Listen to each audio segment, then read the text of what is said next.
नमस्कार, grand news network में आप सभी का स्वागत है और मैं हूं आपके साथ सीमा। चलिए अब एक नजर डाल लेते हैं आज के बुलेटिन की खास खबरों की ओर।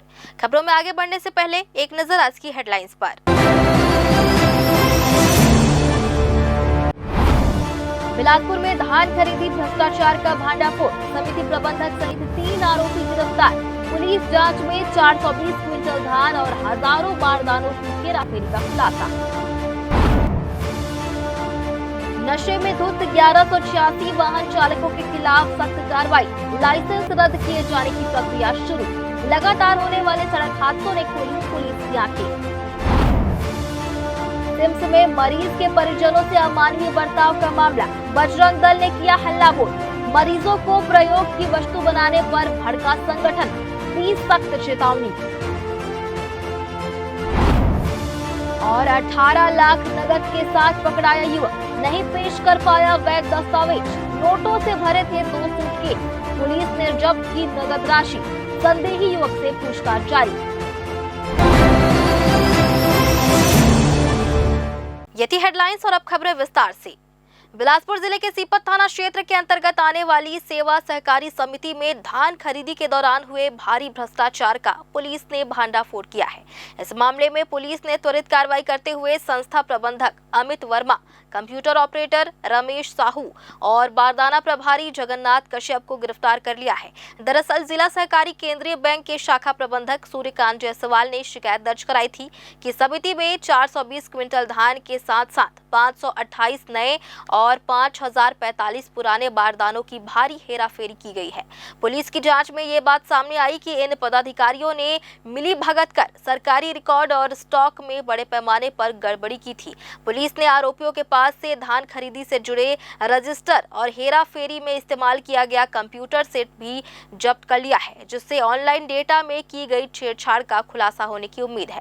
फिलहाल तीनों आरोपियों को अदालत में पेश कर जेल भेज दिया गया है और पुलिस अब इस बात की तफ्तीश कर रही है कि इस घोटाले में क्या कुछ और लोग भी शामिल हैं। किसानों के हक के साथ हुई इस धोखाधड़ी ने जिले के धान खरीदी केंद्रों की व्यवस्था पर बड़े सवाल खड़े कर दिए हैं। बिलासपुर के शासकीय पोल्ट्री फार्म में पक्षियों की मौत से जुड़े मामले में केंद्रीय विशेषज्ञों की टीम तीसरे दिन भी पूरी तरह सक्रिय नजर आई और स्थिति का बारीकी से आकलन किया। केंद्रीय दल ने सबसे पहले वेटनरी कॉलेज परिसर में बनाए गए उस दफन स्थल का निरीक्षण किया, जहां संक्रमण रोकने के उद्देश्य से 1895 मुर्गियों को वैज्ञानिक पद्धति से दफनाया गया था। टीम ने डिस्पोजल प्रक्रिया और सुरक्षा मानकों की गंभीरता से जांच की ताकि भविष्य में किसी भी तरह के लीकेज या खतरे की गुंजाइश न रहे। इसके साथ ही एहतियात के तौर पर देवनगर और उसके आसपास के ग्रामीण इलाकों में स्वास्थ्य विभाग के माध्यम से सघन स्वास्थ्य सर्वे अभियान चलाया जा रहा है, जिसका मुख्य उद्देश्य किसी भी संभावित मानवीय संक्रमण या स्वास्थ्य संबंधी खतरे का समय रहते पता लगाना है। जिला प्रशासन ने स्थानीय नागरिकों से अपील की है कि वे घबराएं नहीं, लेकिन सावधानी और सतर्कता जरूर बरतें। अधिकारियों का कहना है कि केंद्रीय टीम की विस्तृत रिपोर्ट आने के बाद ही बाजार में चिकन और अंडों की बिक्री को लेकर कोई अंतिम निर्णय लिया जाएगा। हालांकि वर्तमान में हालात धीरे धीरे नियंत्रण में और सामान्य होने के संकेत मिल रहे हैं। दक्षिण पूर्व मध्य रेलवे के शहडोल जिले से एक बड़ी खबर सामने आई है, जहां कुछ नाबालिग बच्चों की जानलेवा शरारत सामने आई है। हालांकि ड्राइवर की सतर्कता के कारण एक बड़ा रेल हादसा टल गया। घटना 7 अप्रैल की है, जब रायपुर से लखनऊ जा रही गरीब रथ एक्सप्रेस अमलाई स्टेशन पार करने के बाद बुढ़ार की ओर बढ़ रही थी। इसी दौरान लोको पायलट ने पटरियों पर पत्थरों की कतार देखी और सूझबूझ दिखाते हुए तुरंत इमरजेंसी ब्रेक लगा दिए। ड्राइवर की सतर्कता से ट्रेन पटरी से उतरने से बच गई और सैकड़ों यात्रियों की जान सुरक्षित रही। करीब 25 मिनट तक ट्रेन घटनास्थल पर खड़ी रही, जिसके बाद रेल कर्मचारियों ने ट्रैक साफ कर इसे आगे रवाना किया। आइए देखते हैं पूरी खबर।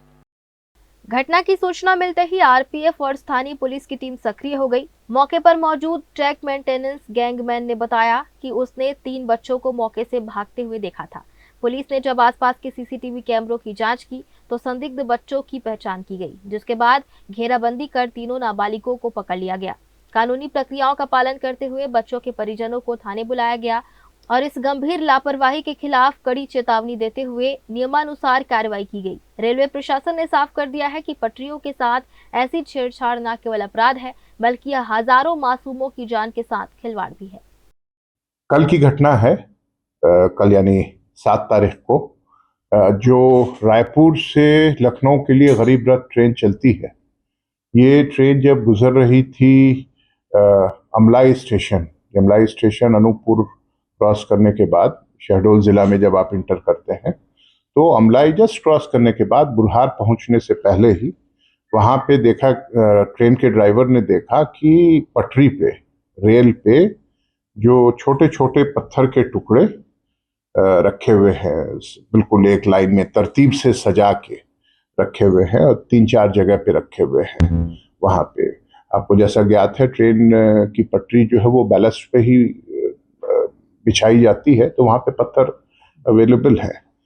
तो इस फॉर्चुनेटली कुछ हुआ नहीं उसमें, और ट्रेन वहीं पे रोक के करीब 25 मिनट डिटेन हुई और उसके बाद उसको हटा के आगे बढ़ा दिया। कहीं पे कोई इस घटना से कोई तोड़फोड़ या कोई ये नहीं हुई थी। तो इसमें जाके फोर्सेस वहां गई, लोकल पुलिस को भी इन्फॉर्म किया गया और सभी को इन्फॉर्म करने के बाद वहां पे पहुंचे तो वहां देखा गया 2 चीज हुई थी कि वहां पे ट्रैक पेट्रोलिंग चल रही थी। जो गैंगमैन करते हैं रेगुलर मेंटेनेंस के लिए, वो काफी डिस्टेंस पे थे, तो उन्होंने 3 कम उम्र के लोगों को भागते हुए देखा था। एक लड़का शर्ट पैंट जो पहना हुआ था और कैप लगाया हुआ था, उसको एक खुलिये से उसने पहचाना था कि इस किस्म का शर्ट और पैंट पहने हुआ है। और वहां पे एक क्लिनिक भी थी थोड़े दूर में पटरी से, जिसपे एक सीसीटीवी लगा हुआ था। तो सीसीटीवी फुटेज पे एग्जामिन जब किया गया तो जो हुलिया वो बता रहा था वैसे, और 3 लोग जो बता रहा था, तो 3 बच्चे वहां पे थे, या कम उम्र के हैं, जुवेनाइल्स हैं, अपचारी बालक हैं। और इनको फिर खोज लिया गया, वहीं आस के पास के इलाके के ही रहने वाले थे, क्योंकि वो उन पे कम उम्र के हैं, उनका नाम लेना मुनासिब नहीं है कानूनन तौर पे। तो उनको फिर उनके पेरेंट्स को बुला के 153 सेक्शन 174 सेक्शन रेलवे एक्ट का है, और पेरेंट्स पे 160 सेक्शन 168 रेलवे एक्ट के तहत कार्रवाई हुई, केस दर्ज हुआ, वर्कआउट हो गया। बहुत सीरियस मामला नहीं था, लेकिन ट्रेन पे कहीं पे भी कोई बाधा उत्पन्न हो तो ये मुनासिब नहीं होता है। और आपके माध्यम से मैं और लोगों को भी बताना चाहूँगा, यहाँ पे भी ऐसी हरकत किसी नासमझ बच्चों के द्वारा हो तो उसको अविलंब रोकें, अथॉरिटीज को बताएं, समझाइश दें, ताकि कोई अप्रिय घटना को रोका जा सके। दक्षिण पूर्व मध्य रेलवे के प्रधान मुख्य सुरक्षा आयुक्त मुनव्वर खुर्शीद ने इस पूरे मामले की आधिकारिक जानकारी देते हुए बताया कि समय रहते ड्राइवर की सजगता ने एक बड़ी अनहोनी को टाल दिया है। उन्होंने कहा कि रेलवे ट्रैक पर पत्थर रखना या किसी भी प्रकार की बाधा उत्पन्न करना कानूनन जुर्म है और ऐसे मामलों में जीरो टॉलरेंस की नीति अपनाई जाती है। मुनव्वर खुर्शीद ने अभिभावकों से भी अपील की है कि वे अपने बच्चों की गतिविधियों पर नजर रखें और उन्हें रेलवे पटरियों के पास जाने से रोकें, ताकि भविष्य में इस तरह की जानलेवा शरारतों की पुनरावृत्ति न हो। प्रशासन ने लोगों से सतर्क रहने और संदिग्ध गतिविधियों की सूचना तुरंत देने का आग्रह किया है। ग्रैंड न्यूज के लिए कैमरामैन मनीष पाल के साथ पिंटू दुबे की रिपोर्ट। बिलासपुर के तारबहार थाना क्षेत्र में अवैध शराब के खिलाफ चलाए जा रहे अभियान के दौरान पुलिस ने एक बेहद ही चौंकाने वाले मामले का खुलासा करते हुए किन्नर के वेश में शराब तस्करी कर रहे आरोपी को गिरफ्तार किया है। पुलिस को काफी समय से व्यापार विहार क्षेत्र में अवैध शराब की बिक्री की शिकायतें मिल रही थी, जिसके बाद वरिष्ठ अधिकारियों के निर्देश पर संदिग्धों पर नजर रखी जा रही थी। इसी कड़ी में पुलिस को सूचना मिली कि होटल आनंदा इंपीरियल के पास एक व्यक्ति थैले में शराब लेकर जा रहा है, जिस पर त्वरित कार्रवाई करते हुए टीम ने घेराबंदी कर अमन यादव उर्फ चांद खान को पकड़ लिया। आरोपी की तलाशी लेने पर उसके पास से 42 नग देशी प्लेन शराब बरामद हुई, जिसे वह किन्नर का रूप धारण कर पुलिस की नजरों से बचने के लिए अवैध रूप से बेच रहा था। तारबहार पुलिस ने आरोपी के खिलाफ आबकारी एक्ट की धारा 34(2) के तहत मामला दर्ज कर उसे न्यायिक रिमांड पर जेल भेज दिया है। बिलासपुर के सिरगिट्टी थाना क्षेत्र अंतर्गत रहबर चौक पर बीती रात करीब 2:45 बजे सांप्रदायिक सौहार्द को बिगाड़ने की एक कायराना कोशिश की गई। काले रंग की कार में सवार होकर आए कुछ अज्ञात असामाजिक तत्वों ने आस्था, अमन और भाईचारे के प्रतीक के रूप में चौक पर लिखे संदेशों को काले रंग से मिटाने का प्रयास किया। यह पूरी निंदनीय घटना क्षेत्र में लगे सीसीटीवी कैमरों में कैद हो गई है, जिसमें आरोपियों की अशोभनीय हरकत साफ दिखाई दे रही है। सुबह जैसे ही इस घटना की जानकारी स्थानीय रहवासियों को हुई, उनमें भारी आक्रोश व्याप्त हो गया। क्षेत्र की शांति और एकता को निशाना बनाने वाली इस हरकत से नाराज लोगों ने पुलिस प्रशासन से मामले की गंभीरता को देखते हुए तत्काल दोषियों की पहचान कर उन पर कड़ी से कड़ी कार्रवाई करने की मांग की है, ताकि शहर में अमन, चैन और भाईचारा बरकरार रहे। हमारा वार्ड जो गणेश नगर है, भाईचारे के रूप से जाना जाता है, पहचाना जाता है।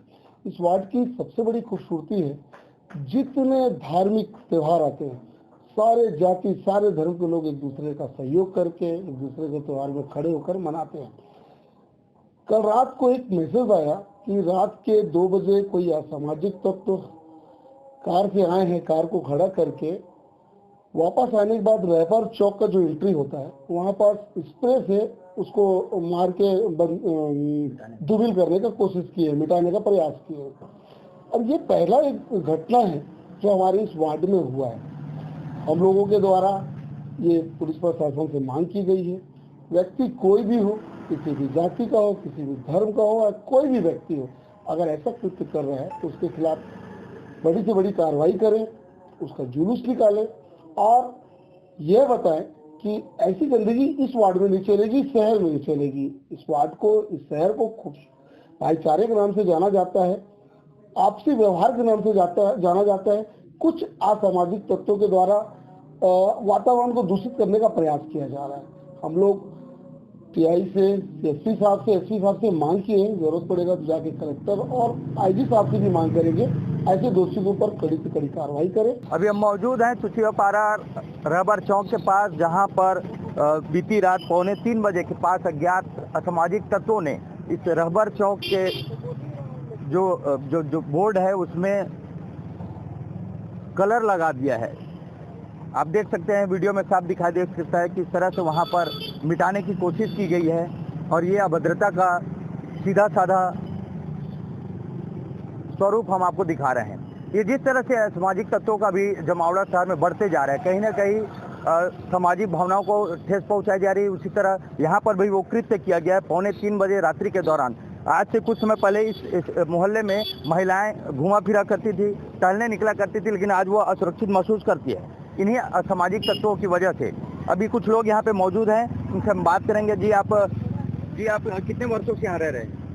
बचपने से हमारा जीवन गणेश नगर वार्ड नंबर 46 स्थित बिलासपुर में है और यहाँ की सामाजिक समरसता बहुत अच्छी तरीके से बनी हुई है। परंतु बहुत ही एक ज्वलंत विषय है कि गणेश नगर रहबर चौक में, जहाँ पर अमन, चैन, भाईचारा के तरीके से हम लोग रात और दिन यहाँ टहलते हैं, रहते हैं, परंतु किसी अज्ञात व्यक्ति ने, असामाजिक तत्व ने ऐसी ओछी और घिनौनी हरकत किया है, जिससे हम शासन से, प्रशासन से, माननीय कलेक्टर महोदय से, एसपी से और अभी सीआई साहब को ज्ञापन देने जा रहे हैं कि उचित से उचित कार्रवाई कर ऐसे व्यक्ति के लिए दंडात्मक कार्रवाई कर उन्हें सजा देने की कृपा करें, ताकि भविष्य में इसकी पुनरावृत्ति नहीं होना चाहिए। हमारे पास यहाँ पर जो भाईचारा की वो बनी हुई है, कौमी एकता बनी हुई है, वो रहबर चौक के नाम से जो है वो यहाँ पर मुकम्मल रहे और ऐसी स्थिति दोबारा ना हो पाए।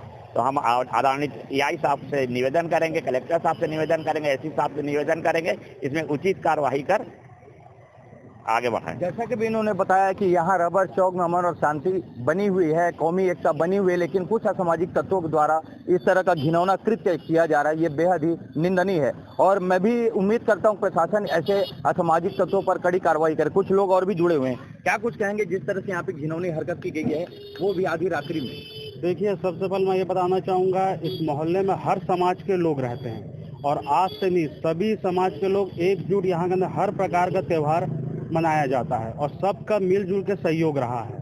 आज पहली बार इस तरह का हादसा देखने को मिला है। अब इसे क्या बोला जाए, अब समझ में आता कि रहबर चौक आज से नहीं, कई वर्षों से जाना जा रहा है। इस रहबर चौक के मारे इस चौक की पहचान है और अब पहली बार यहाँ के अंदर काली पोत कर अब क्या दर्शाया जा रहा है ये हमें तो नहीं मालूम है, लेकिन हम ये चाहते हैं प्रशासनिक सहयोग हमें पूरा मिले और जो भी इस कारण के पीछे है उसे जल्द से जल्द प्रशासन अपनी तरफ से कार्रवाई करे और उसके खिलाफ कार्रवाई करके जल्द से जल्द निराकरण करें। और हम ये भी चाहते हैं कि हमारे सभी समाज के लोगों को एक भाईचारा बने रहे और ये चाहते हैं कि ऐसा दोबारा इस टाइप की हरकत ना हो। यहाँ आपस में कई वर्षों से भाईचारा बना हुआ है और अमन शांति की जहाँ मिसाल दी जाती है रबर चौक है, लेकिन वहीं पे इस तरह का कृत्य किया गया, वो भी आधी रात में असामाजिक तत्वों में। वीडियो में हम आपको इनका वीडियो फुटेज भी सामने आया जिसमें हम आपको साफ दिखाएंगे किस तरह 2:45 बजे की रात कार सवार युवक द्वारा ये अभद्रता की गई है। और यहाँ पे जो लोग मौजूद हैं उनका कहना है कि अमन और शांति बनी रहे, इसलिए हम प्रशासन से भी उम्मीद करेंगे कि ऐसे असामाजिक तत्वों पर कड़ी से कड़ी कार्रवाई की जाए। कैमरामैन मनीष पाल के साथ पिंटू दुबे, ग्रैंड न्यूज। और फिलहाल वक्त हो चला है एक छोटे से ब्रेक का। ब्रेक के बाद भी खबरें जारी रहेंगी, बने रहिए ग्रैंड न्यूज नेटवर्क के साथ। जहजया प्राइवेट ITI NCVT से मान्यता प्राप्त एंड ISO सर्टिफाइड 10वीं पास विद्यार्थियों के लिए 2 year electrician course, COPA 1 year course, computer operating and programming assistant course, best classroom facility, admissions open. Jayjaya private ITI, riverview colony, Koni, Bilaspur, Chhattisgarh.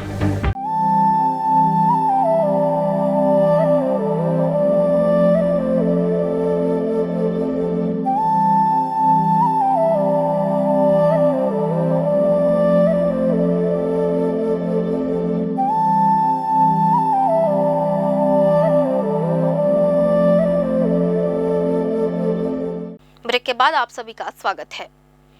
Bilaspur police ने सड़क दुर्घटनाओं पर लगाम कसने और यातायात को सुरक्षित बनाने के उद्देश्य से एक विशेष अभियान चलाकर नशे में वाहन चलाने वाले 1186 चालकों के खिलाफ कड़ी कार्रवाई की है।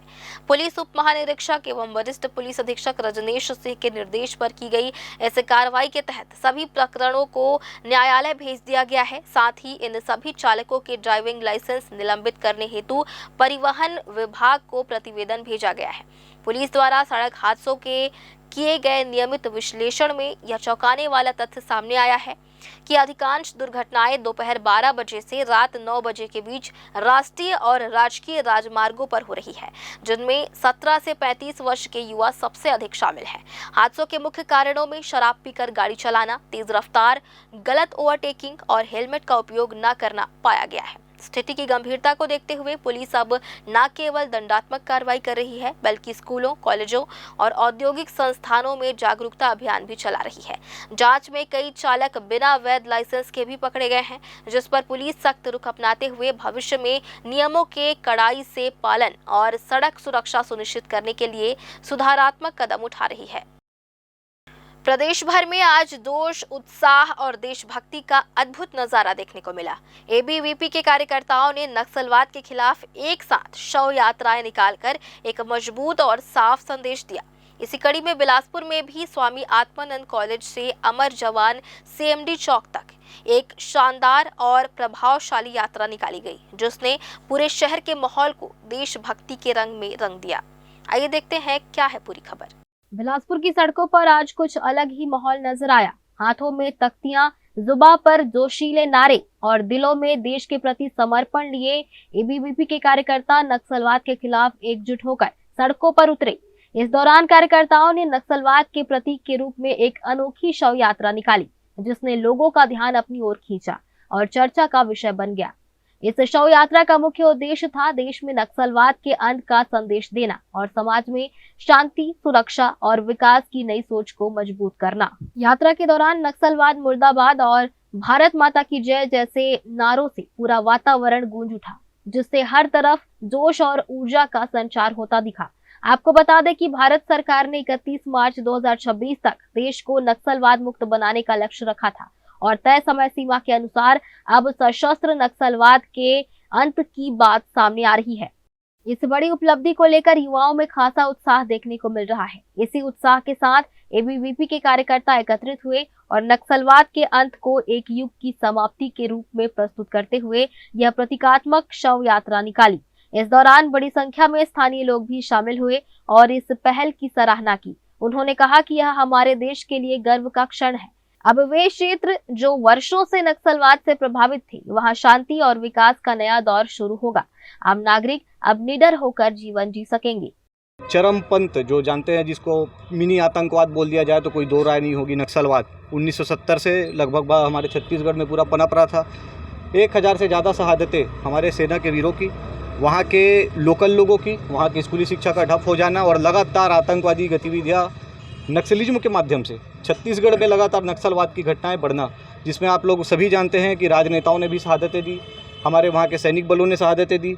उसका परिणामतः हमारे गृह मंत्री ने 1 साल पहले ऐलान किया था कि 1 साल के अंदर हम नक्सलवाद खात्मा करेंगे और वो पूर्णतः समाप्ति की ओर अभी अग्रसर है। उसीलिए ये नक्सलवाद का, ये देशद्रोही लोगों का और ये परेशान करने वाले लोगों का, हमारे लोकल भारत की एकता को, एकात्मता को, संपूर्ण एकात्मता को खतरा पहुंचाने वाले लोगों का आज हम 100 यात्रा निकाले हैं और उनका पुतला दहन नक्सलवाद का किए हैं। छत्तीसगढ़ में वाहन हुआ है, विद्यार्थी परिषद के पूरे महानगर में, पूरे इकाइयों में पुतला दहन आतंकवाद का किया जा रहा है। तो आज इसी कड़ी में अपने पुराने हाईकोर्ट स्वामी आत्मानंद महाविद्यालय से CMD चौक, जो हमारा शहीद जवानों का भी चौक है, वहाँ पे जाके शव यात्रा खत्म होगी।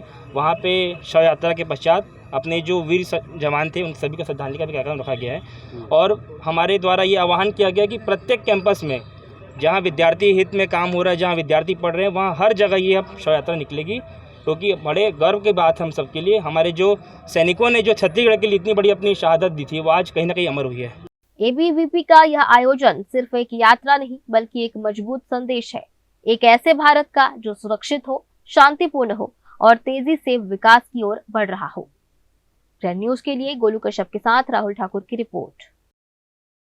बिलासपुर शहर के कांग्रेस भवन में गुरुवार को युवक कांग्रेस द्वारा संविधान लीडरशिप कार्यक्रम का शुभारंभ किया गया। इस अवसर पर आयोजित कार्यक्रम में युवा कार्यकर्ताओं की बड़ी संख्या में उपस्थिति रही। कार्यक्रम के दौरान संविधान लीडरशिप का पोस्टर भी विमोचित किया गया और इसकी रूपरेखा साझा की गई। कार्यक्रम में मुख्य रूप से युवक कांग्रेस के राष्ट्रीय प्रवक्ता अर्जुन श्रीवास्तव शामिल हुए। उन्होंने कार्यक्रम का औपचारिक लॉन्च करते हुए बताया कि यह पहल युवाओं को संगठन में आगे बढ़ाने और उन्हें नेतृत्व के लिए तैयार करने की दिशा में महत्वपूर्ण कदम है। मीडिया से बातचीत में श्रीवास्तव ने कहा कि यह कार्यक्रम पूरी तरह डिजिटल प्लेटफॉर्म पर आधारित है, जिससे कार्यकर्ताओं के काम का पारदर्शी और सटीक मूल्यांकन किया जा सकेगा। उन्होंने बताया कि इसका उद्देश्य ऐसे कार्यकर्ताओं को पहचान दिलाना है जो लंबे समय से संगठन के लिए सक्रिय हैं, लेकिन अब तक उन्हें उचित मंच नहीं मिल पाया। उन्होंने यह भी जानकारी दी कि संविधान लीडरशिप कार्यक्रम की शुरुआत महासमुंद और दुर्ग में पहले की जा चुकी है और अब बिलासपुर में इसे लॉन्च किया गया है। युवाओं को नेतृत्व में आगे लाने की इस पहल को संगठन के लिए अहम और भविष्य उन्मुख कदम माना जा रहा है। इस प्रोग्राम का नाम संविधान लीडरशिप कार्यक्रम है और यहाँ एक सोच का नतीजा है। सोच हमारे संगठन भारतीय राष्ट्रीय युवा कांग्रेस की, जो सोच मानती है कि हमें युवाओं को नेतृत्व देना है और देश की राजनीति में आगे लाना है। हमारा बेसिक लक्ष्य, पहला लक्ष्य यह है भैया कि वे युवा जो संविधान के रास्ते पर चलकर संविधान की रक्षा कर सके और समय समय पर इस नरेंद्र मोदी जी की तानाशाही सरकार को अपनी आवाज बुलंद कर निडरता से आईना दिखा सके। हमें ऐसे युवाओं की पहचान है और जो भी युवा साथी इस कार्यक्रम के माध्यम से हमारे संगठन में जुड़ेंगे, मैंने आप सभी लोगों को बताया कि अनेकों प्रकार के फायदे हम उन युवा साथियों को देंगे और निश्चित रूप से उनकी रक्षा के लिए हमारा संगठन काम करेगा। जो इस देश में संविधान की रक्षा करेगा, युवा कांग्रेस उसकी रक्षा का निश्चित रूप से हर छोटे से छोटे स्तर पर जाके काम करेगा। बड़े से बड़े स्तर पर हम युवाओं की लड़ाई लड़ेंगे। छत्तीसगढ़ उच्च न्यायालय ने गुरु घासीदास नेशनल पार्क में बाघ की संदिग्ध मौत और शिकार की घटनाओं पर कड़ा रुख अपनाते हुए राज्य सरकार को वन्य जीवों की सुरक्षा के लिए जवाबदेह बनाया है। मुख्य न्यायाधीश रमेश सिन्हा और न्यायमूर्ति रविंद्र कुमार अग्रवाल की खंडपीठ ने इस मामले में दायर जनहित याचिका को राज्य सरकार द्वारा प्रस्तुत विस्तृत कार्य योजना के बाद समाप्त कर दिया है, लेकिन साथ ही यह स्पष्ट चेतावनी भी दी है कि भविष्य में वन्य जीवों की सुरक्षा में किसी भी प्रकार की ढिलाई बर्दाश्त नहीं की जाएगी। सरकार द्वारा पेश किए गए रोड मैप के अनुसार विभाग ने 5726 किलोमीटर के वन क्षेत्र में पैदल गश्त कर भारी मात्रा में अवैध तार और फंदे बरामद किए हैं। साथ ही खैरागढ़ जैसे संवेदनशील क्षेत्रों में त्वरित कार्रवाई कर आरोपियों को गिरफ्तार किया है। इस नई रणनीति के तहत ड्रोन निगरानी, कैमरा ट्रैप, स्निफर डॉग और ओडिशा जैसे पड़ोसी राज्यों के साथ संयुक्त अभियान को शामिल किया गया है ताकि एंटी स्नैर यानी फंदा विरोधी अभियान को जमीनी स्तर पर प्रभावी बनाया जा सके। बिजली विभाग के साथ मिलकर 1781 लूज वायर पॉइंट को दुरुस्त करना और ग्रामीणों को संरक्षण की मुख्यधारा से जोड़ना इस योजना का महत्वपूर्ण हिस्सा है। कोर्ट ने उम्मीद जताई है कि यह केवल कागजी योजना नहीं रहेगी, बल्कि टाइगर और हाथियों जैसे वन्यजीवों के लिए प्रदेश के जंगलों को एक सुरक्षित ठिकाना बनाएगी।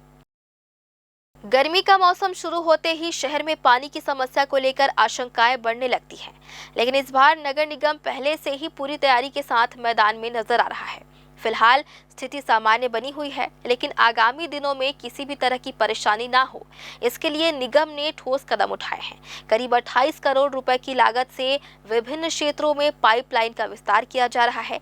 इसके साथ ही नई सीमा क्षेत्र में 2 करोड़ रुपए से अधिक की लागत से पाइपलाइन बिछाकर पानी सप्लाई की व्यवस्था सुनिश्चित की जा रही है। नगर निगम का लक्ष्य है कि आने वाले समय में अमृत मिशन के तहत सभी क्षेत्रों में नियमित जल आपूर्ति हो सके। वहीं जोन कार्यालयों को मरम्मत कार्यों के लिए राशि आवंटित कर दी गई है, ताकि पाइपलाइन लीकेज या अन्य छोटी समस्याओं का तत्काल समाधान किया जा सके। इस बार टैंकरों से पानी सप्लाई पर निर्भरता कम रखने की योजना है, फिर भी आपात स्थिति के लिए टैंकर तैयार रखे गए हैं। निगम को उम्मीद है कि इस व्यवस्थाओं से इस गर्मी में जल संकट की स्थिति नहीं बनेगी।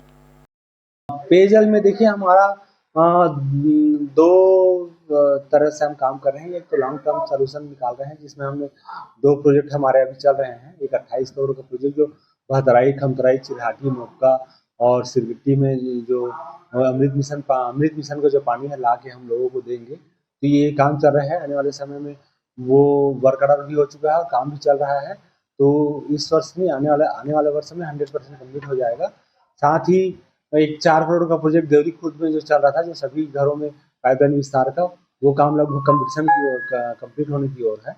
तो उसमें भी लोगों को राहत मिलेगी। और जो मुख्य रूप से अभी जो त्वरित समस्या है, जो सभी जोन को हमने जो पंप खरीदी की, पंप जल जाने की कारण, जिसके कारण फ्लो पानी नहीं मिल पाता, तो इसके लिए हमने सभी जोन को 10-10 लाख रुपया एडवांस दे दिए हैं, ताकि लोगों को त्वरित पंप बनते हैं तो तुरंत बन जाए और लग जाए, लोगों को पानी समय पे मिल पाए। अंडरग्राउंड वाटर को खत्म करने की जो पहल थी, उसमें कहाँ तक आपने सफल होता है? अंडरग्राउंड वाटर में जो देखेंगे, पुराना एरिया है हमारा, जो उसमें अमृत मिशन का 100% पानी सप्लाई हो रहा है। सभी टंकियाँ जो हमारी थी, सभी अमृत मिशन से सप्लाई हो रही है। लेकिन फिर भी हमारा पर अभी अमृत मिशन से स्कोप है, तो हम बाहर आउटर एरिया में भी अमृत मिशन का पाइपलाइन, अमृत मिशन के अल्टरनेटिव पाइपलाइन बिछाकर हम लोगों को सरफेस वाटर से पानी दे पाए। ये हमारी भविष्य की योजना है, जो आने वाले 1 साल तक हम कंप्लीट कर लेंगे। नहीं, लेकिन फिर भी देखिए, हमारा उद्देश्य है कि ग्राउंड वाटर लोग का दोहन कम से कम हो, लोग उसका सरफेस वाटर जितना से ज़्यादा हम लोगों को घर तक पहुंचा पाएँ और सरफेस वाटर रहे। क्योंकि ग्राउंड वाटर का हम अगर धीरे-धीरे परमिशन देते जाएंगे, हर घर में बोर होगा तो ग्राउंड वाटर का दोहन होगा, तो फिर भविष्य में ग्राउंड वाटर खत्म हो जाएगा, तो फिर पीने की समस्या दिक्कत होगी। टैंकर के माध्यम से अभी हम सप्लाई नहीं कर रहे हैं। अगर कहीं भी अचानक बोर फेल होता है और 1-2 दिन समय लगता है, वही टैंकर जा रही है, अन्यथा हम टैंकर से सप्लाई नहीं दे रहे। और एक बार फिर से वक्त हो चला है एक छोटे से ब्रेक का। ब्रेक के बाद भी खबरें जारी रहेंगी, बने रहिए ग्रैंड न्यूज नेटवर्क के साथ। जयजया प्राइवेट ITI NCVT से मान्यता प्राप्त एंड ISO सर्टिफाइड 10वीं पास विद्यार्थियों के लिए 2 year electrician course, OPA 1 year course, computer operating and programming assistant course, best classroom facility, admissions open. Jayjaya private ITI, riverview colony, Koni, Bilaspur, Chhattisgarh.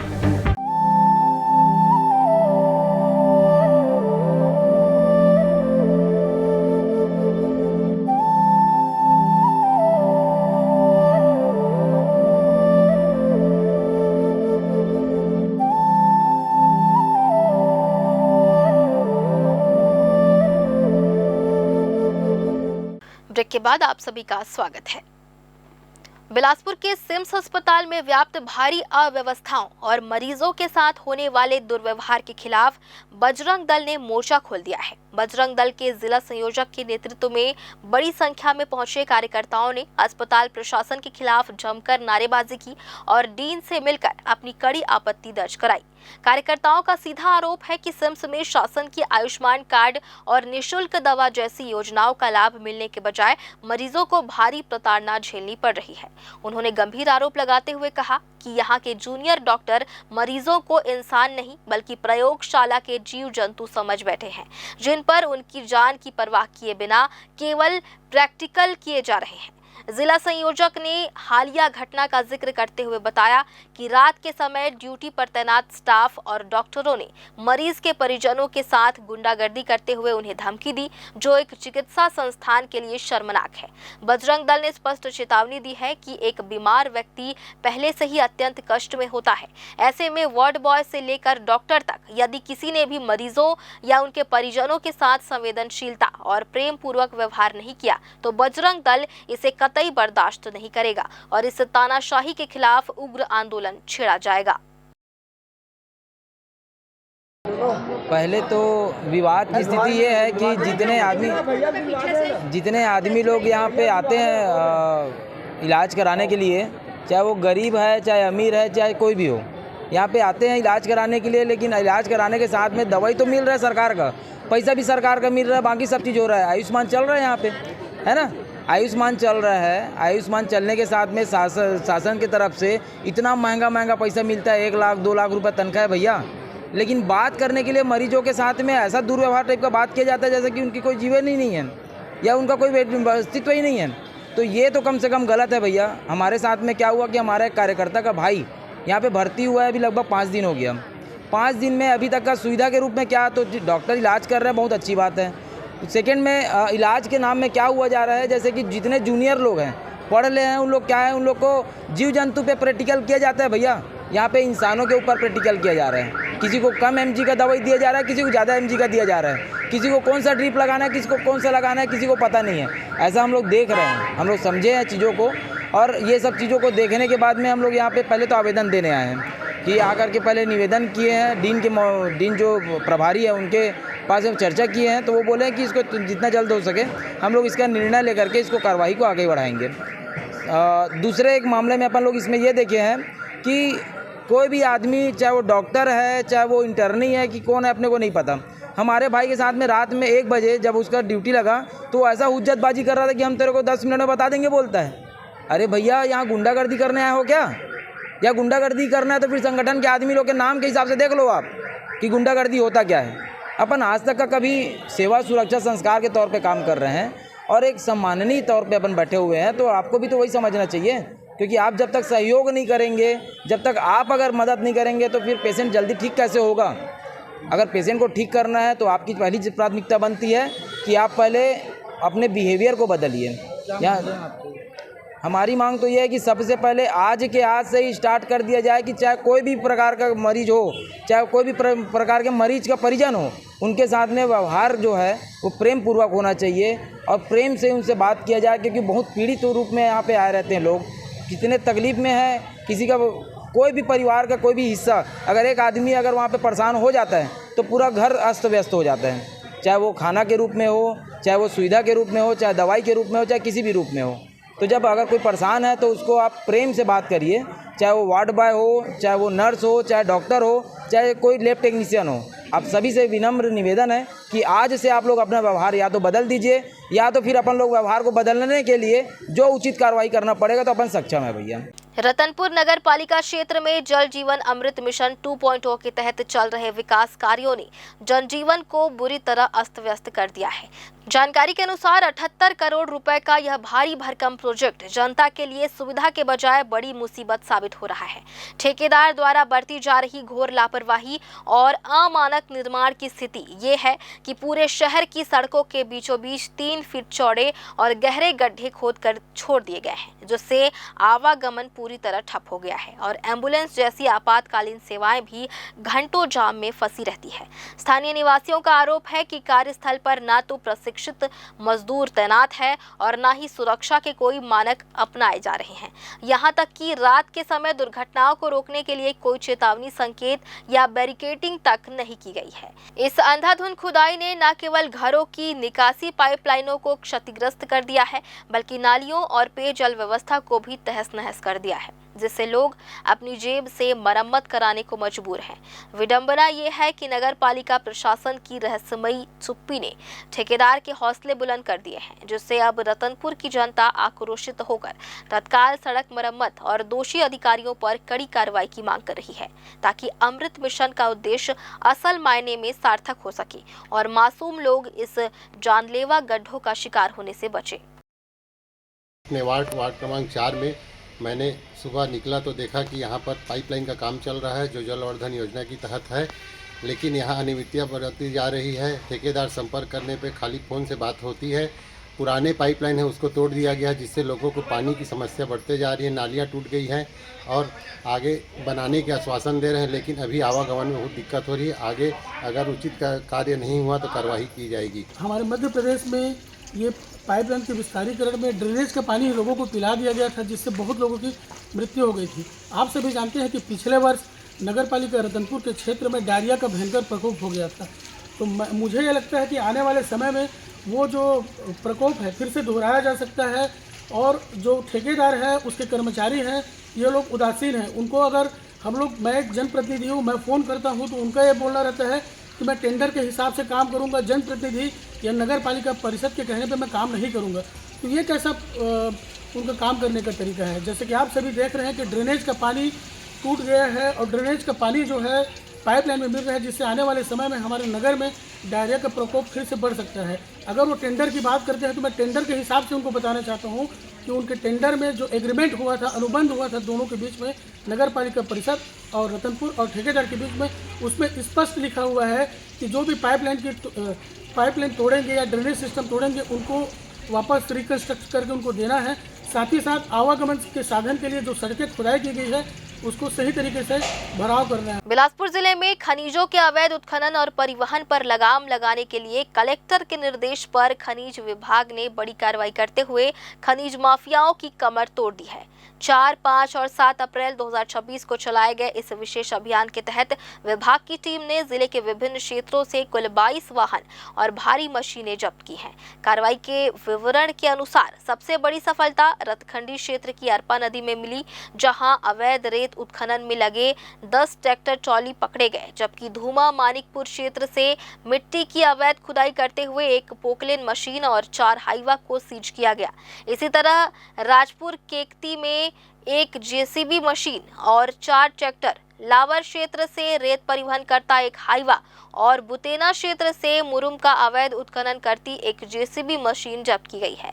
इस प्रकार कुल 14 ट्रैक्टर ट्रॉली, 5 हाईवा, 2 जेसीबी और एक पोकलेन को पकड़कर बेलगहना पुलिस चौकी और लावर जांच चौकी में अभिरक्षा में रखा गया है। प्रशासन की सख्त घेराबंदी से अवैध रेत, मिट्टी और मुरुम के कारोबारियों पर भारी हड़कंप मच गया है और विभाग ने साफ कर दिया है कि खनिजों की चोरी रोकने के लिए यह अभियान भविष्य में भी निरंतर जारी रहेगा। गाड़ियां जब्त हुई है किन किन क्षेत्रों से? देखिए 3 दिन में कोटा क्षेत्र में और इधर आपका ढेका क्षेत्र में और कंटिन्यू मतलब कार्रवाई हुई है और अवैध परिवहन में सम्मिलित वाहनों को जब्त किया गया है, जो है निरंतर जारी रहेगी। अवैध उत्खनन परिवहन के खिलाफ प्रशासन सख्त है और निरंतर जो इसमें हमने टीम को भी निर्देशित किया हुआ है। एक बार फिर से वक्त हो चला है एक छोटे से ब्रेक का। ब्रेक के बाद भी खबरें जारी रहेंगी, बने रहिए ग्रैंड न्यूज नेटवर्क के साथ। जय प्राइवेट ITI NCVT से मान्यता प्राप्त एंड ISO सर्टिफाइड 10वीं पास विद्यार्थियों के लिए 2 year electrician course, COPA 1 year course, computer operating and programming assistant course, best classroom facility, admissions open. Jai private ITI, riverview colony, Koni, Bilaspur, Chhattisgarh.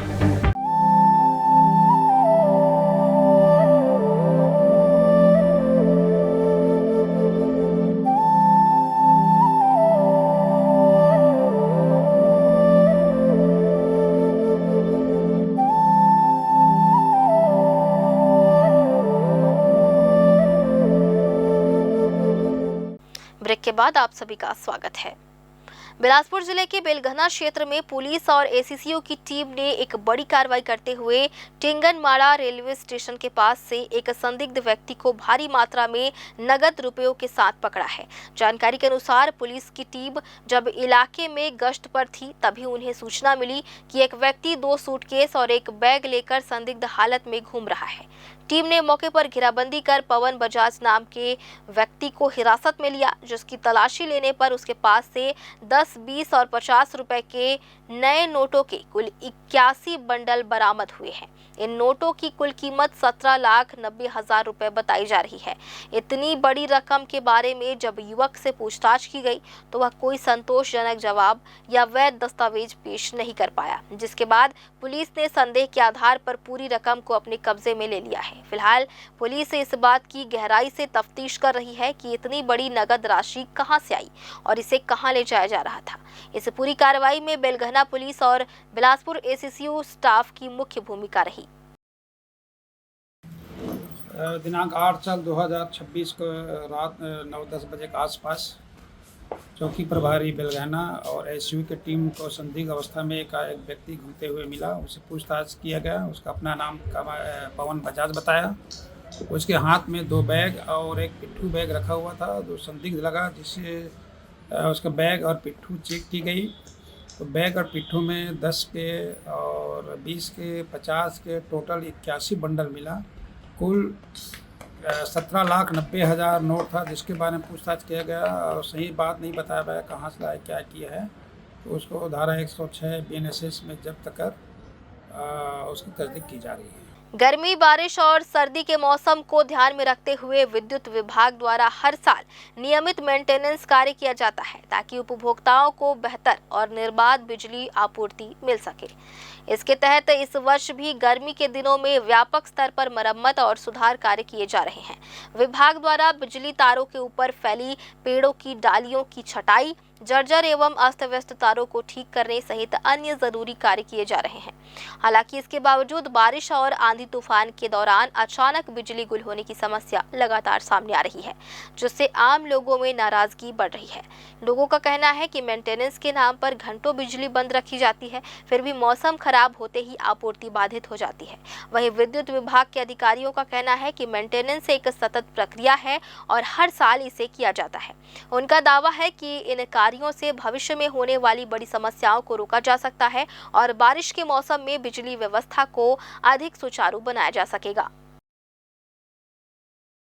अभी मेंटेनेंस को लेकर जैसे कि प्री मानसून मेंटेनेंस हम करते हैं, जिसका हम शुरुआत लगभग कर चुके हैं। हमने अभी थोड़े थोड़े रूप में चालू कर दिया, जिसको आगे हम अभी थोड़ा सा वृहद रूप में लेने के लिए हम करने के लिए 1 सप्ताह का हम शेड्यूल बनाएंगे, सप्ताह का, क्योंकि बीच बीच मौसम भी ख़राब है। वो भी देख के हमको उपभोक्ताओं के सप्लाई संबंधित है ना, वो देख के हम बनाते जा रहे हैं। जिसमें मेन जो लाइनों में है वो ट्री कटिंग करना और जो जम्पर वर्क हैं या कुछ मेजर चीज़ें जो ख़राब हो चुकी उनको भी हम सब स्टेशन लेवल पे रिप्लेस करते हैं। हमारे STM टीम है वो जाके सर्विसिंग करती साथ में। तो ऐसे करके एक टीम वर्क हम करके आगे जो मेजर जो फॉल्ट ना आए या मेजर चीज़ें जो हमको रिप्लेस करना है उसको हम काम करते हैं। ग्रैंड ग्रुप के चेयरमैन और छत्तीसगढ़ टेनिस संघ के महासचिव गुरुचरण सिंह होरा का जन्मदिन राजधानी में एक बड़ा उत्सव था। इस आयोजन में बड़ी संख्या में लोग शामिल हुए। सुबह से ही लोगों की ओर से बधाई देने का सिलसिला शुरू हो गया था। होरा जी ने सुबह सबसे पहले अपना शीश नवाया और फिर काली मंदिर में जाकर पूजा अर्चना की और अपने जन्मदिन को मंगलमय बनाया। इसके बाद यूनियन क्लब और होटल ग्रैंड इंपीरियल में उन्होंने अपने परिवार और शुभचिंतकों के साथ केक काटा और जन्मदिन मनाया। अंत में स्टेशन रोड स्थित सर्वधर्म हनुमान मंदिर में भी उन्होंने दर्शन किए। चेयरमैन होरा ने अपने जन्मदिन की शुरुआत उन्होंने देवेंद्र नगर स्थित गुरुद्वारा में मत्था टेक कर की, जहां उन्होंने प्रदेश वासियों की सुख समृद्धि, शांति और निरंतर विकास के लिए अरदास की। इस अवसर पर उन्होंने कहा कि वाहेगुरु की कृपा और जन सहयोग से ही जीवन में आगे बढ़ने की प्रेरणा मिलती है। उन्होंने सभी के स्वस्थ जीवन और उज्जवल भविष्य की कामना भी की। इसके बाद श्री होरा ने मोती बाग स्थित यूनियन क्लब में अपने साथियों के साथ केक काटकर जन्मदिन मनाया। कार्यक्रम में खेल जगत, व्यवसाय और राजनीतिक क्षेत्र से जुड़े बड़ी संख्या में लोग मौजूद रहे। सभी ने उन्हें दीर्घायु और स्वस्थ जीवन की शुभकामनाएं दी। इस दौरान उन्होंने अपने बड़े भाई दिलेर सिंह होरा का आशीर्वाद लिया और सभी शुभचिंतकों का आभार व्यक्त करते हुए कहा कि आप सभी का स्नेह और आशीर्वाद ही मेरी सबसे बड़ी पूंजी है। मैं हमेशा समाज, खेल और प्रदेश के विकास के लिए समर्पित रहूंगा। जन्मदिन के अवसर पर यूनियन क्लब में निःशुल्क स्वास्थ्य शिविर का आयोजन भी किया गया, जिसमें बीपी, शुगर, दंत एवं आंखों की जांच की सुविधा दी गई। शिविर का शुभारंभ श्री होरा ने किया और बड़ी संख्या में लोगों ने इसका लाभ उठाया। इस मौके पर doctor A Firishta, Vijay Agarwal, GS भांबरा, Sanjay Mishra, Rajesh Vaswani सहित टेनिस संघ, यूनियन क्लब और खेल जगत से जुड़े कई वरिष्ठ पदाधिकारी एवं खिलाड़ी उपस्थित रहे। सभी ने गुरुचरण सिंह होरा को जन्मदिन की बधाई देते हुए उनके दीर्घायु जीवन की कामना की। हमारे यूनियन क्लब के अध्यक्ष डायनामिक गुरुचरण सिंह होरा जी का जन्मदिन पूरे क्लब के मेंबरों ने हर्ष उल्लास के साथ मनाया है।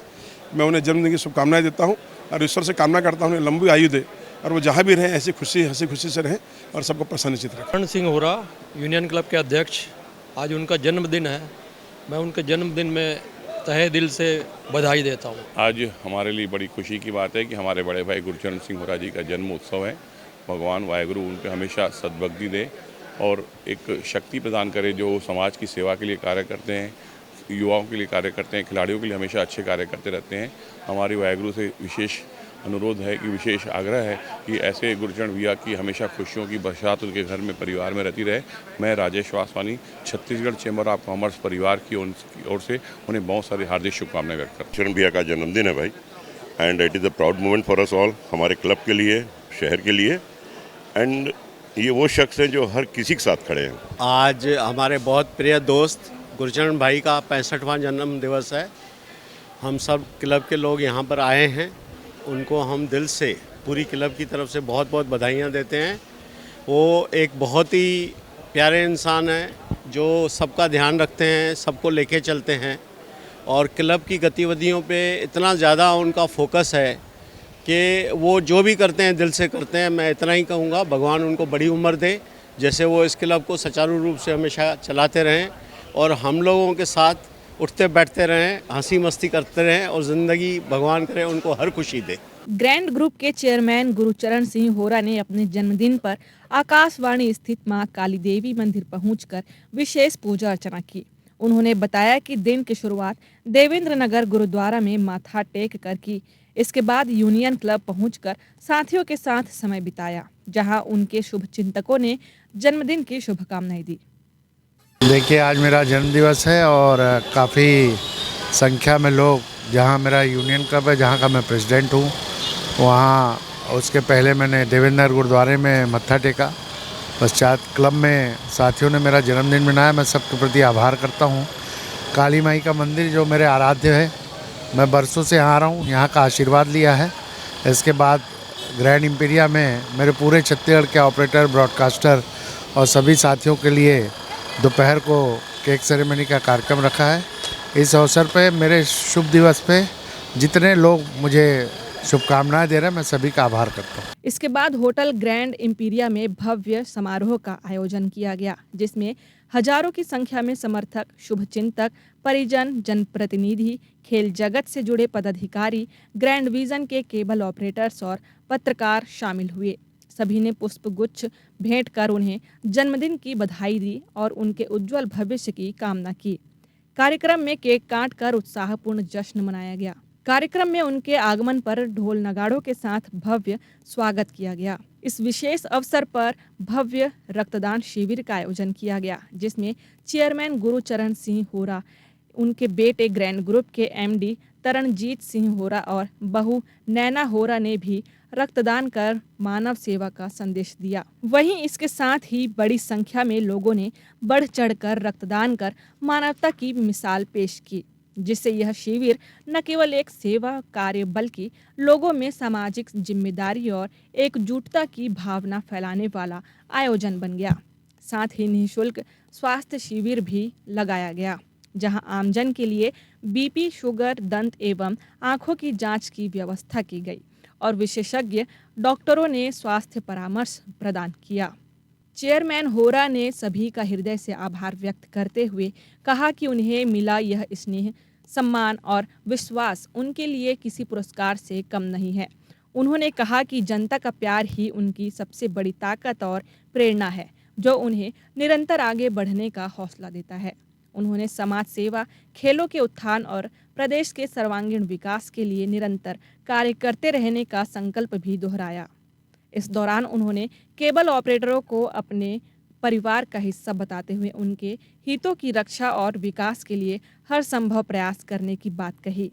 इसी क्रम में उन्होंने रायपुर और दुर्ग के केबल ऑपरेटरों के लिए बड़ी घोषणा करते हुए ग्रैंड विजन के प्रीमियम पैकेज की कीमत 173 रुपये से घटाकर 163 रुपये करने का ऐलान किया, जिससे उन्हें सीधा लाभ मिलेगा। इस महत्वपूर्ण घोषणा के बाद सभी केबल ऑपरेटरों ने सरदार गुरुचरण सिंह होरा का आभार व्यक्त करते हुए उनके इस फैसले की सराहना की। रायपुर प्रेस क्लब के अध्यक्ष मोहन तिवारी और कोषाध्यक्ष दिनेश यदू ने भी पहुंचकर उन्हें जन्मदिन की शुभकामनाएं दी और खेलों के विकास एवं जनहित में उनके योगदान की सराहना की। कार्यक्रम में उपस्थित अतिथियों ने कहा कि गुरुचरण सिंह होरा का व्यक्तित्व प्रेरणादायक है और वे हमेशा जरूरतमंदों की सहायता के लिए तत्पर रहते हैं। समारोह में परिवार, मित्रों और रिश्तेदारों ने भी बढ़ चढ़कर भाग लिया। इसके अलावा ग्रैंड विजन के पैन इंडिया विस्तार के तहत मध्य प्रदेश से आए केबल ऑपरेटरों ने भी कार्यक्रम में शामिल होकर चेयरमैन गुरुचरण सिंह होरा को जन्मदिन की शुभकामनाएं दी और उनके प्रति आभार व्यक्त किया। साथ ही मध्य प्रदेश सहित विभिन्न स्थानों से आए केबल ऑपरेटरों ने भी कार्यक्रम में शामिल होकर चेयरमैन होरा को जन्मदिन की शुभकामनाएं दी।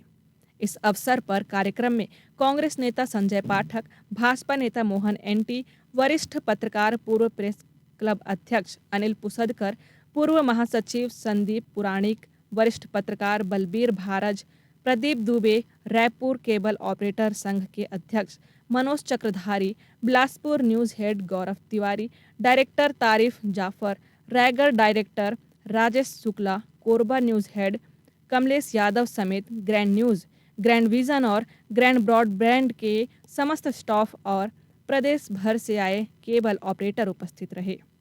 ये लक्की भाई हैं, हम सागर चालू किए हैं और हमारे 10,000 बॉक्स लगा के आ रहे हैं मध्य प्रदेश। इन्हीं से थोड़ा सुनेंगे मध्य प्रदेश और छत्तीसगढ़ की कहानी। पहले तो भैया आपको बर्थडे की बहुत बहुत शुभकामनाएं। और चूँकि केबल टीवी में मैं एमपी 20 साल से काम कर रहा हूँ, अभी किसी कारण उसमें केबल टीवी से बाहर हो गया था। तो कुछ ऐसी सिचुएशन आई, ऑपरेटर ने हमने संपर्क किया कि भैया कुछ ऐसा करें कि जो रेट हैं वो मेंटेन हो जाए और जो कंटेंट हैं वो कंटेंट को पूरे प्रॉपर दे पाएँ। तो जब भैया से मुलाकात की और मैंने कंटेंट देखा कि 150 रुपये में HD के साथ नॉर्मल चैनल और जो कंटेंट है कि ग्राउंड पे जो ऑपरेटर फेस करता है वो बहुत ज़रूरी होता है कि वो कंटेंट कितने दे रहा है सर्विस। हाँ, अच्छा रेट की बात करें तो वहाँ पूरे कॉम्पिटिटर हैं हमारे, और अभी भैया के पास मेरे ख्याल से जो हमारे कॉम्पिटिटर हैं वहाँ पे सभी के फ़ोन आ चुके हैं बताने चाहूँगा। तो MP में जो हमारा है कि भैया के साथ मिलकर लगभग हम 2 लाख बॉक्स तो 6 महीने के अंदर लगा देंगे और अभी 10 दिन में 10,000 बॉक्स हम लगा चुके हैं। और भैया एक बार फिर आज 3 अप्रैल को हमारे MSO माननीय श्री गुरुचरण जी का जन्मदिन है और आज हम सभी ऑपरेटर पूरे छत्तीसगढ़ से उनको जन्मदिन की बधाई देने के लिए आए हैं और उनके लिए ईश्वर से शुभकामनाएं के लिए प्रार्थना करते हैं। वो स्वस्थ रहें, मस्त रहें, खुश रहें, यही हम सब ऑपरेटर उनके लिए ईश्वर से प्रार्थना करते हैं। और आज उन्होंने जो 10 रुपये का जो पैकेज में उन्होंने डिस्काउंट दिया है हमेशा के लिए, उसके लिए भी हम सब ऑपरेटर तहे दिल से उनको धन्यवाद देते हैं। धन्यवाद। सबसे पहले तो पुनः होरा जी को जन्मदिन की बहुत बहुत शुभकामनाएं हमारे सभी ऑपरेटर भाई की तरफ से। और हमारे ग्रैंड ग्रुप के जो चेयरमैन होरा जी हैं, उन्होंने ऑपरेटर हित में कुछ फैसला लिए हैं जो कि बहुत अच्छा है और हम सब उनके साथ हमेशा चलेंगे। भैया से भी बात हुई अभी, भैया को बोले हैं कि कुछ भी हो जाए हम आपके साथ को नहीं छोड़ेंगे, हम उनके साथ ही चलेंगे। देखिए, बर्थडे के दिवस पे सबसे पहले यूनियन क्लब में अपने दोस्तों के साथ बर्थडे सेलिब्रेट किया, फिर परिवार के साथ। अब परिवार के साथ ही मेरे जो केबल ऑपरेटर ब्रॉडकास्टर वो भी एक परिवार है, उनके साथ मैं हर साल 1 बजे से 4 बजे तक बर्थडे मनाता हूँ। पूरे प्रदेश के लोग आए हुए हैं। मैं सभी ऑपरेटर बंधुओं का, ब्रॉडकास्टर का तहे दिल से आभार करता हूँ। उन्होंने इतना समय निकाल कर मेरा बर्थडे सेलिब्रेट किया। विशेषकर के कुबेर राठी ग्रुप भी जो है हनुमान मंदिर में हर साल मेरा वो मनाते हैं जन्मदिन, वो भी पूरी दल बल के साथ एक भव्य केक लेके उपस्थित हुए, उनको मैं बहुत आभार करता हूँ। निश्चित रूप ग्रैंड टीम और जो कि मेरे जितने एम्प्लॉइज़ हैं उन्होंने बड़ी मेहनत की बर्थडे में और बहुत सफल आयोजन किया। मैं सबको अपनी ओर से धन्यवाद देता हूँ। रियायत की घोषणाएं तो ऑपरेटरों के लिए की गई हैं और जो उनकी डिमांड थी उसको पूरा करने का मैंने प्रयास किया है। निश्चित रूप से ऑपरेटर दिल और जान से मेरे साथ जुड़ा हुआ है और ये मुझे सुखद अनुभूति है। आज सब जगह से ऑपरेटर मुझे आश्वस्त करके गए, भैया आप हमारे साथ हैं तो हम भी आपके साथ हैं।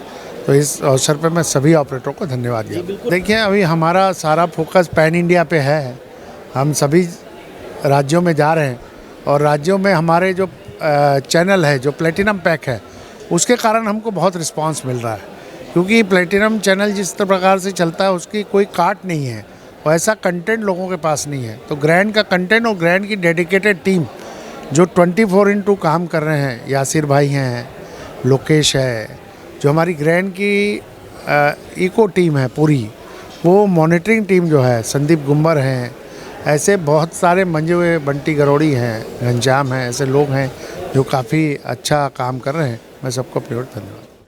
आखिर में श्री होरा के जन्मदिन पर रायपुर रेलवे स्टेशन परिसर स्थित सर्वधर्म हनुमान मंदिर में महाआरती और भव्य भंडारे का आयोजन किया गया।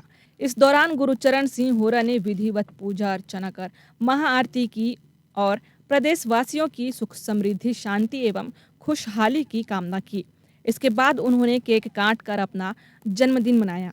इस मौके पर श्री होरा ने लोगों को प्रसादी वितरण भी किया, जिसमें बड़ी संख्या में उपस्थित लोगों ने उत्साहपूर्ण भाग लिया। कार्यक्रम में मौजूद सभी लोगों ने पुष्पगुच्छ भेंट कर उन्हें जन्मदिन की शुभकामनाएं दी और उनके स्वस्थ, दीर्घायु एवं सफल जीवन की कामना की। इस अवसर पर होरा ने कहा कि प्रत्येक वर्ष उनके जन्मदिन पर सर्वधर्म हनुमान मंदिर समिति द्वारा भव्य आयोजन किया जाता है, जिसमें वे नियमित रूप से शामिल होते हैं और भगवान के दर्शन करते हैं।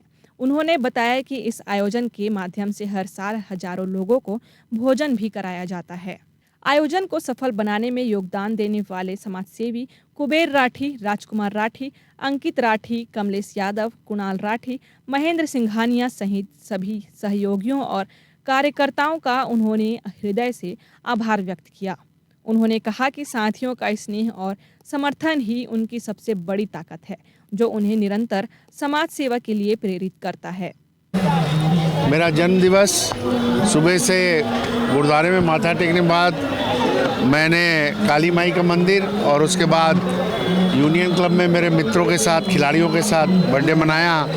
उसके पश्चात मैंने अपने होटल में जितने मेरे ब्रॉडकास्टर भाई हैं, पूरे छत्तीसगढ़ में जितने मेरे ऑपरेटर बंधु और परिवार के साथ मैंने अपना जन्म मनाया। और ये मंदिर जो है, ये साक्षात हनुमान जी का आशीर्वाद यहाँ प्राप्त है। ये सिद्धि है इस मंदिर में, यहाँ जो मांगते हैं वो मिलता है। और कुबेर राठी जी, राजकुमार राठी जी, अंकित राठी जी, कुणाल राठी जी, पूरा राठी परिवार इस मंदिर को बचाने के लिए जोर शोर से संघर्ष करते हुए इसको यथावत स्टेशन के पास रखे हुए हैं और निश्चित रूप से इसकी कृपा से सारे लोग चलते हैं। और ये मेरा 6वां 7वां वर्ष है जब यहाँ मैं आता हूँ, माथा टेकता हूँ, प्रसादों का वितरण होता है और हनुमान जी की कृपा मेरे ऊपर बनी रहती है। मैं आप सभी का धन्यवाद करता हूँ। देश भर में मुफ्त बिजली की दिशा में बढ़ते कदम के पीछे छत्तीसगढ़ में पीएम सूर्य घर योजना को तेजी से लागू किया जा रहा है। बिलासपुर जिले को इस योजना के तहत लगभग 24,000 सोलर सिस्टम लगाने का लक्ष्य दिया गया है। इसमें नेहरू नगर जोन को ही 6016 सिस्टम स्थापित करने की जिम्मेदारी सौंपी गई है। अब तक इस जोन में करीब 1800 आवेदन विभाग को प्राप्त हो चुके हैं, जिनमें से 900 से अधिक आवेदनों की प्रक्रिया पूरी कर ली गई है। वहीं लगभग 750 हितग्राहियों के घरों में सोलर सिस्टम स्थापित कर उन्हें शासन की ओर से सब्सिडी का लाभ भी दिया जा चुका है। विभागीय अधिकारियों का कहना है कि योजना के प्रति लोगों की रुचि लगातार बढ़ रही है, जिससे आने वाले समय में लक्ष्य को समय पर पूरा करने की उम्मीद मजबूत हो गई है। यदि इसी गति से कार्य जारी रहा तो बिलासपुर जिले में बड़ी संख्या में घरों को सौर ऊर्जा से जोड़कर बिजली खर्च में कमी लाई जा सकेगी। योजना के सफल क्रियान्वयन से न केवल आम नागरिकों को राहत मिलेगी, बल्कि सरकार का मुफ्त बिजली का सपना भी साकार होता नजर आएगा। पीएम सूर्य घर के योजना के तहत में जो हमारे घरेलू उपभोक्ता हैं उनके यहाँ हम लोग अलग अलग जैसे क्षमता के जो अप्लाई करते हिसाब से हम 3 किलोवाट 5 किलोवाट इस सबके प्लांट हमारे वेंडर्स के माध्यम से लगाए जा रहे हैं, जिसमें जो जिले के लक्ष्य दिए गए 24,000 और हमारे जो डिवीज़न को जो लक्ष्य दिया गया है वो लगभग 6,900 है। और उसमें अभी तक हमारे यहाँ 1873 उपभोक्ताओं ने एप्लीकेशन सबमिट कर दिया है और 1725 जो है वो वेंडर सेलेक्ट करके आगे प्रोसेस प्रक्रिया पे हैं। लगभग 985 जो उपभोक्ता हैं उनके यहाँ सोलर हमारा सिस्टम लग गया है और लगभग 787 लोगों को सब्सिडी भी मिल गया और बाकी प्रक्रियाधीन है। तो इस प्रकार से पीएम सूर्य घर का लाभ हमारे जो शहरी उपभोक्ता हैं या जो हमारे संभाग स्तर के हैं वो लोग लगातार ले रहे हैं। और हम बाकी भी जो आम उपभोक्ता उनसे अपील करना चाह रहे हैं कि आप ग्रीन एनर्जी की तरफ जाएं और ख़ुद आप ऊर्जा पैदा करें, ताकि आपका बिजली बिल कम भी आए। और दूसरा कुछ उपभोक्ताओं के ऐसे भी कि 0 बिल आ रहे हैं उनके महीने के, या फिर बहुत कम हो गए हैं। अगर उनके 1000 आते तो 500 हो गए, 700 हो गए हैं और उससे भी कम, या फिर कुछ लोग 0 भी हो गए हैं। तो ये है। हाँ, इसमें जो है हम 3 किलोवाट तक अगर लगा रहे हैं तो लगभग वो 180 से 2 लाख के अलग अलग कंपनी के जो हैं उसके आधार पे लगभग वो रहता है प्राइस। और जिसमें सब्सिडी हमारे सरकार की तरफ से केंद्र सरकार राज्य सरकार की तरफ से 1,08,000 की सब्सिडी दोनों की तरफ से मिलके 3 किलोवाट तक के लोगों उपभोक्ताओं को मिलता है। तो और जो हमारे 2 किलोवाट है उनके लिए 90,000 और जो बाकी 1 किलोवाट के उनके 60,000 का सब्सिडी मिलता है। 6% के ब्याज में हमारे सारे जो बैंकर्स हैं उन लोग भी जो सरकार के आदेशानुसार उनको 6% ब्याज में भी सुविधा दे रहे हैं कि वो लोन के माध्यम से भी वो लेके लगा सकते हैं और वो लगभग 10 सालों के लिए किस्त में अपना भुगतान कर सकते हैं। बिलासपुर प्रवास पर पहुंचे पूर्व मुख्यमंत्री भूपेश बघेल ने बिल्हा विधायक धर्मलाल कौशिक के बड़े भाई के निधन पर श्रद्धांजलि अर्पित की। इस दौरान उन्होंने परसदा पहुंचकर शोक संतप्त परिवार से मुलाकात कर संवेदना व्यक्त की। इसके बाद पत्रकारों से चर्चा में भूपेश बघेल ने विभिन्न राजनीतिक मुद्दों पर अपनी प्रतिक्रिया दी। उन्होंने कहा कि आगामी 5 राज्यों के विधानसभा चुनाव में कांग्रेस पूरी मजबूती के साथ चुनाव मैदान में उतर रही है और बेहतर प्रदर्शन करेगी। असम को लेकर उन्होंने दावा किया कि वहां राजनीतिक परिस्थितियां बदलने वाली है। नक्सलवाद के मुद्दे पर उन्होंने केंद्र और राज्य सरकार को घेरते हुए कहा कि यदि सरकार दावा करती है कि नक्सलवाद समाप्त हो चुका है तो वहां से सुरक्षा बलों को हटा लेना चाहिए और भाजपा नेताओं की सुरक्षा भी समाप्त कर देनी चाहिए। इसके अलावा बघेल ने टेंडर प्रक्रिया में भ्रष्टाचार के आरोप लगाते हुए कहा कि वर्तमान समय में बड़े पैमाने पर अनियमितताएं हो रही है। उन्होंने ये भी आरोप लगाया कि कांग्रेस द्वारा उठाए जा रहे सवालों को लोकतंत्र का हवाला देकर दबाने की कोशिश की जा रही है। ये पूर्व विधानसभा अध्यक्ष कौशिक जी के बड़े भाई नहीं रहे, उसके परिवार में शोक संवेदना व्यक्त करने आया था। और कोई सवाल आप लोगों की तरफ से? आसाम का दौरा करके आए हैं, क्या लग रहा है? आसाम के आप दौरे पर थे, चुनाव में कितना हो गया मतदान? अभी सबसे ज्यादा मतदान वहीं हो रहा है आसाम में, है ना। ये मतदान अधिक हो रहा है वो परिवर्तन के लिए। ये धर्म स्वतंत्र विधेयक पर राज्यपाल ने हस्ताक्षर कर दिए हैं, क्या लगता है कि आने वाले समय में पूरी तरह से धर्मांतर रुक जाएगा छत्तीसगढ़ में? देखिए, ये धर्म के आड़ में जो राजनीति करने वाले लोग हैं या उनके लिए सवाल इस बात का कि जबरिया कोई भी धर्मांतरण हो उसके खिलाफ हम लोगों ने कार्रवाई की थी। मुझे याद है कि टोटल 15 शिकायतें हुई थी हमारे शासनकाल में, जिसमें से 8 गलत पाए गए थे, 7 सही पाए गए, उसमें कार्रवाई हुई। तो अभी बना देने से आपने सज़ा बढ़ा दी है, इससे ज़्यादा थोड़ी कुछ है ना। और दूसरी बात ये है कि ये सुप्रीम कोर्ट में अभी लंबित है मामला, तो अब सुप्रीम कोर्ट इस मामले में क्या रुख लेते हैं मैं नहीं कह सकता यहाँ से, लेकिन सभी राज्यों में, बहुत सारे राज्यों में इस प्रकार से जो बिल आए हैं उस सारे भी, छत्तीसगढ़ सरकार को भी नोटिस मिला हुआ है। अब उसके बाद भी कर रहे हैं, जब सरकार को नोटिस मिला हुआ है उसके बाद भी राज्यपाल कर रहे हैं, तो 27% आरक्षण पिछड़े वर्ग दिए हम लोग किए थे, वो भी राजभवन में है। यूनिवर्सिटी बिल राजभवन में है, राज्यपाल दस्तखत क्यों नहीं कर रहा उसमें? ये सरकारी प्रोग्राम अभी भ्रष्टाचार घोटाला के मामला आई से जिन महिला बाल विकास विभाग से सहायिका आंगनबाड़ी कार्यकर्ता ला साड़ी दे गए हैं, वो साइज छोटे हैं। कौन सा ऐसा विभाग है जिसमें भ्रष्टाचार नहीं है? चाहे कोई विभाग निकाल के देख लो, पीडब्ल्यूडी विभाग, वर्क ऑर्डर पहले होता है, टेंडर बाद में होता है, बना है ना। ये चाहे वो जल संसाधन विभाग हो, पीडब्ल्यूडी विभाग हो, कुछ भी हो, है ना। एग्रीकल्चर विभाग में अब अफीम की खेती को बढ़ावा दिया जा रहा है, हाँ, गांजा की खेती को बढ़ावा दिया जा रहा है। तो अब विभाग के जो प्राथमिकताएं बदल गई है, पानी मिल नहीं रहा है लोगों को, शराब गली गली में, गर्मी के दिन है,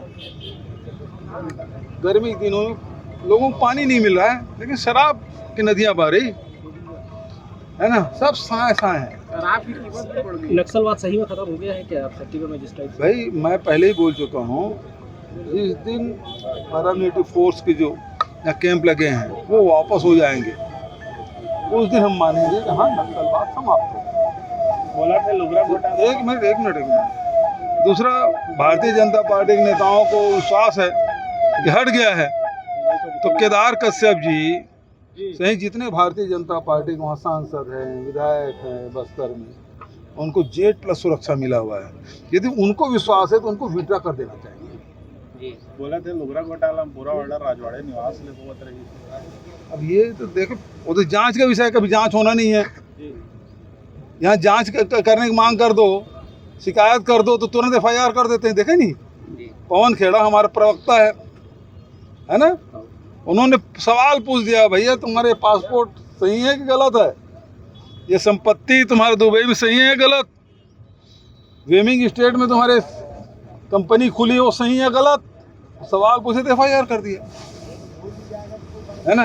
यहाँ भी पूछ लो, इनके नेता कवासी लखमा ने विधानसभा में प्रश्न पूछा अरुण साहू जी को, 8 दिन के अंदर में ईडी छापा पड़ा था उसके घर, आचार संहिता लगा हुआ है, टेंडर हुआ नहीं, काम कैसे कर रहा है वो, यही सवाल था, और 8 दिन के अंदर में ईडी पहुंच गया। तो ये तो इनके काम करने की शैली है, ये प्रजातंत्र है, लेकिन सवाल पूछना अपराध है। ये आप तो ये पूछो ना, आप तो मैंने आपको सवाल दिया पाठक जी, अब सवाल उनसे पूछो। और फिलहाल आज के इस बुलेटिन में बस इतना ही। अगले बुलेटिन में फिर होगी आपसे मुलाकात, तब तक के लिए दीजिए इजाजत, नमस्कार।